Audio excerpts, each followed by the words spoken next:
Good afternoon. Welcome back to Passionate World Talk Radio Network, a wholly owned subsidiary of Global Media Network, LLC. Educate, enlighten, entertain. And on this week's episode, we're going to be talking about the untold history of Native American enslavement by Dina Gilio Whitaker.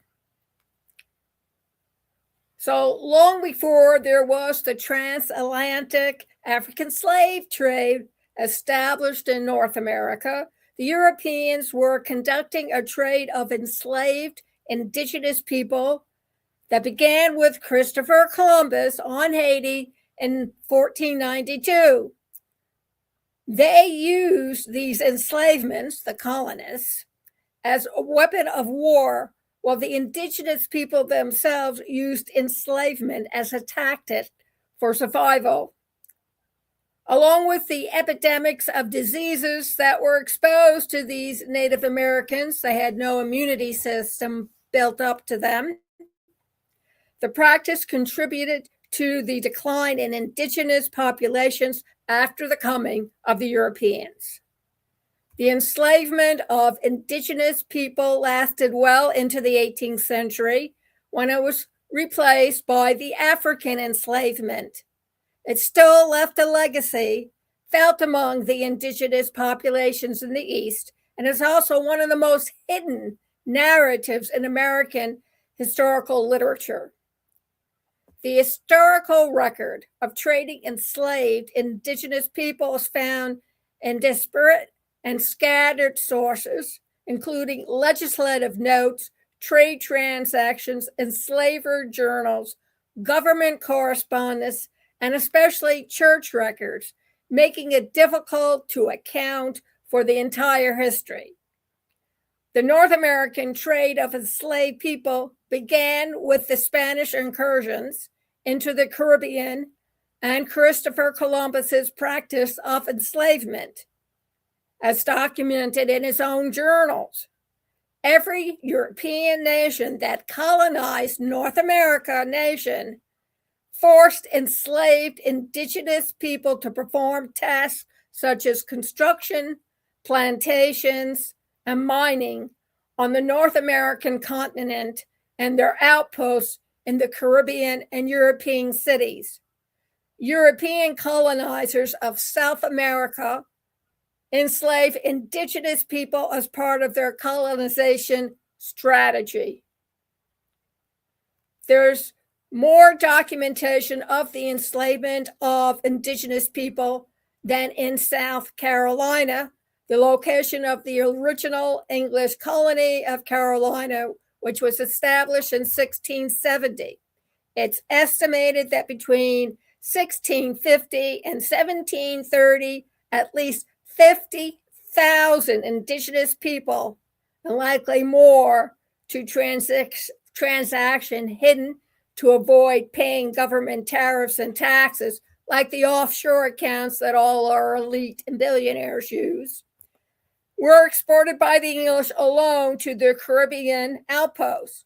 Between 1670 and 1717, far more indigenous people were exported than the Africans were imported. In southern coastal regions, entire tribes were more often exterminated through enslavement compared to the disease or war. In a law passed in 1704, enslaved indigenous people were conscripted to fight in wars for the colony long before the American Revolution.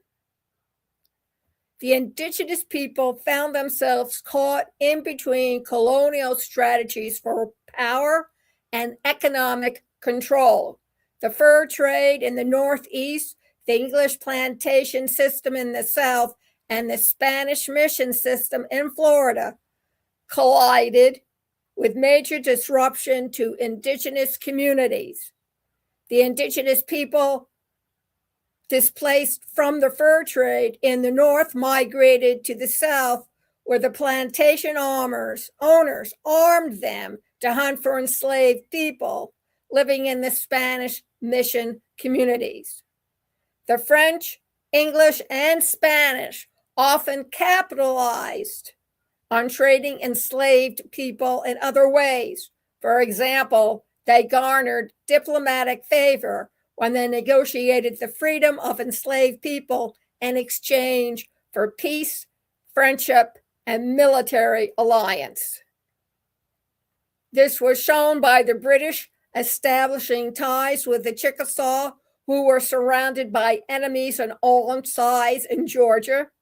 Armed by the English, the Chickasaw conducted extensive raids designed to capture enslaved people in the lower Mississippi Valley, where the French had a foothold, who then sold them to the English as a way to reduce indigenous populations and keep the French from arming them.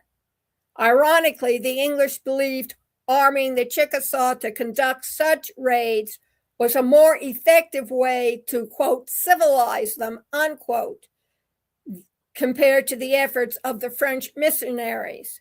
Between 1660 and 1715, as many as 50,000 indigenous people were captured by other indigenous tribe members and sold into enslavement in Virginia and Carolina colonies. Most who were captured were part of the feared indigenous confederacy known as the Westos, WSTOS. Forced from their homes on Lake Erie, the Westos began conducting military raids of enslaved people into Georgia and Florida in 1659.